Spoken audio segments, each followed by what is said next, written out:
सामान की आवश्यकता कितनी हो गई। तो हम कितने प्रतिशत लोग हैं जो सामान से सम्मान की तलाश में हैं। स्टेटस सिंबल, स्टेटस सिंबल देख लीजिए। 2 लाख साल की मानव की यात्रा, 5000 साल का हमारा फिलॉसफिक इतिहास, और इतने सारे इस तमाम साधनाओं से गुजर के कितने प्रतिशत लोगों को सम्मान समझ में आया। ये बड़े कर रहे हैं कि बच्चे कर रहे हैं? और बच्चों को क्या सिखाएंगे?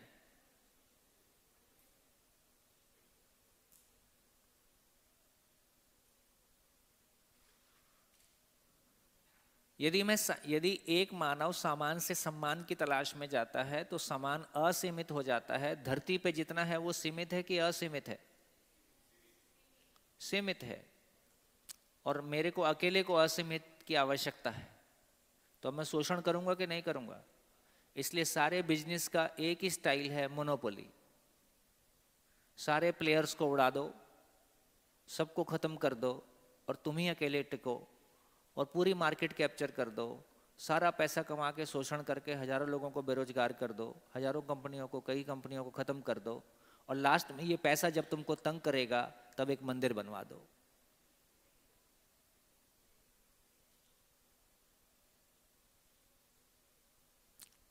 हमारे यहां बहुत झंझट है। या तो इतना कमा के दिखाओ कि सामने वाला बेहोश हो जाए, या इतना छोड़ के दिखाओ कि सामने वाला बेहोश हो जाए। ये बीच के आदमी की कोई जगह नहीं है। सामान्य आदमी की इज्जत के लिए कोई जगह बची नहीं है। तो आपको विशेष होना पड़ेगा। या तो कमा के विशेष हो या छोड़ के विशेष हो। इज्जत साधन की है, आदमी इसमें कहीं नहीं है।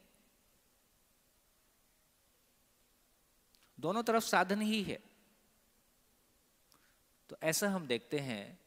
तो ये समझ में आया कि सामान से सम्मान की तलाश कितने प्रतिशत लोग, है ना, गांव, शहर, दिल्ली, लंदन, अमेरिका, कोई फर्क नहीं पड़ता। और जैसे जैसे मॉडर्न एजुकेशन बढ़ रही है, सामान से सम्मान की मानसिकता बढ़ रही है कि घट रही है? और यदि सामान से सम्मान की मानसिकता बढ़ेगी, संबंध घटेगा कि बढ़ेगा? घटेगा। आदमी कुल मिला के भोग की वस्तु होके रह गया है।